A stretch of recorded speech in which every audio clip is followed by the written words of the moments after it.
Salam sejahtera untuk kita semua. Pelajaran Sekolah Sahabat dengan tema utama Misi Allah, Misi Saya.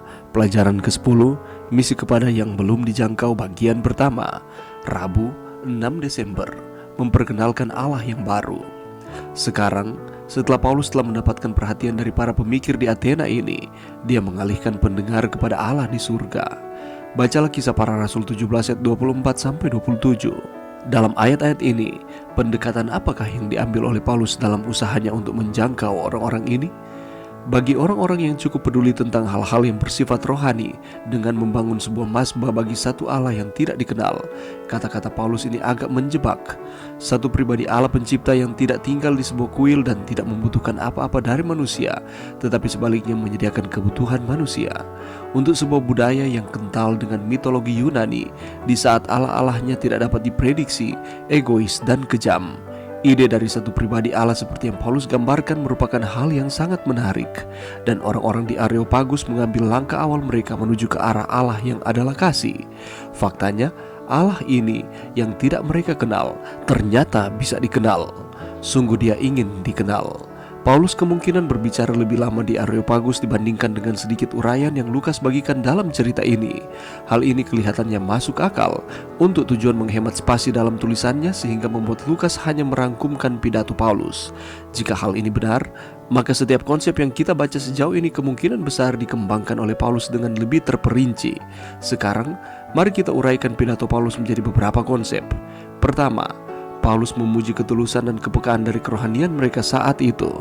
Selanjutnya, dia menunjukkan bahwa dia telah mempelajari kepercayaan mereka, dan dia menemukan beberapa hal yang dihormatinya dari apa yang dia telah pelajari. Dia mengatakan kepada mereka hal-hal khusus yang dia telah temukan dalam pengamatannya tentang agama mereka, yang mereka sendiri akui tidak mereka mengerti. Sesudah itu, dia membagikan aspek dari Allah yang dia tahu sangat mereka butuhkan, yaitu bahwa Allah itu ada dan bahwa dia mengasihi mereka dan tidak jauh dari mereka. Akhirnya, pada akhir dari pidatonya, Paulus mengamarkan mereka sehubungan dengan apa artinya menolak pengetahuan akan Allah yang belum mereka kenal ini. Paulus membawa mereka sejauh yang dia bisa lakukan berdasarkan apa yang dia ketahui tentang apa yang mereka percayai. Jika dia bisa membawa mereka sampai sejauh ini, maka itu berarti dia sedang membuat satu kemajuan yang baik. Perhatikan ajakan Paulus kepada orang-orang ini sehubungan dengan dunia yang diciptakan dan Allah sebagai penciptanya. Mengapa hal ini adalah satu pendekatan baik untuk dilakukan, paling tidak sebagai satu langkah awal kepada kebanyakan orang? Ada apakah dengan dunia yang diciptakan sehingga sangat berkuasa mengarahkan manusia kepada Allah? Pelajaran yang bisa kita dapatkan pada saat ini, mari kita bersama melihat di dalam Kisah Para Rasul 17 ayat 24-27. Allah yang telah menjadikan bumi dan segala isinya, Ia yang adalah Tuhan atas langit dan bumi, tidak diam dalam kuil-kuil buatan tangan manusia, dan juga tidak dilayani oleh tangan manusia seolah-olah Ia kekurangan apa-apa, karena Dialah yang memberikan hidup dan nafas dan segala sesuatu kepada semua orang. Dari satu orang saja, Ia telah menjadikan semua bangsa dan umat manusia untuk mendiami seluruh muka bumi, dan Ia telah menentukan musim-musim bagi mereka dan batas-batas kediaman mereka, supaya mereka mencari Dia dan mudah-mudahan menjamah dan menemukan Dia, walaupun Ia tidak jauh dari kita masing-masing.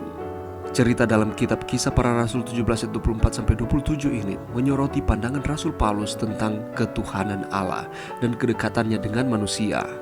Paulus menyatakan bahwa Allah yang menciptakan alam semesta dan segala isinya tidak terbatas oleh kuil-kuil yang dibangun oleh manusia. Ia menegaskan bahwa Allah tidak terkurung dalam batasan fisik atau tempat ibadat tertentu, karena Dialah yang memberi kehidupan, nafas, dan segala sesuatu kepada kita. Dia berusaha untuk menyatakan akan kebenaran ini kepada mereka yang berada di Athena, supaya cara berpikir mereka berubah terkait dengan siapakah Allah yang mereka sembah dan bagaimana cara menyembah Allah yang benar. Rasul Paulus berusaha memberikan terang yang sesungguhnya terkait dengan bagaimana cara menyembah Tuhan. Dalam pemahaman ini, kita diajak untuk merenungkan bahwa Allah tidak jauh dari setiap kita.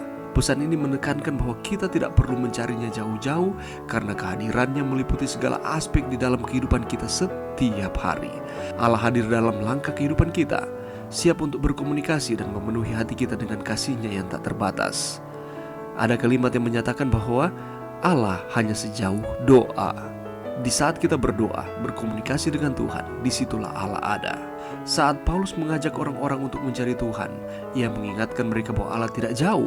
Hal ini merupakan undangan juga bagi kita untuk menumbuhkan kesadaran rohani yang mendalam, memperdalam hubungan kita dengan Tuhan, dan menyadari bahwa pencarian akan kebenarannya dapat dimulai dari kehidupan kita setiap hari.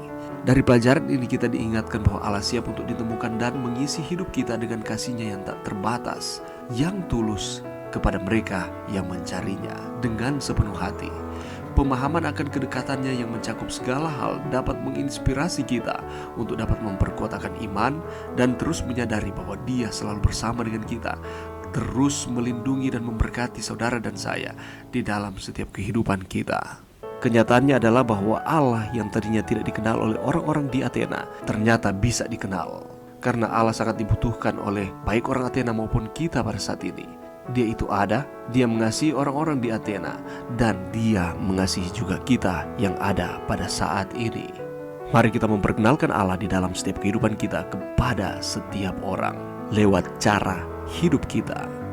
Mari berdoa.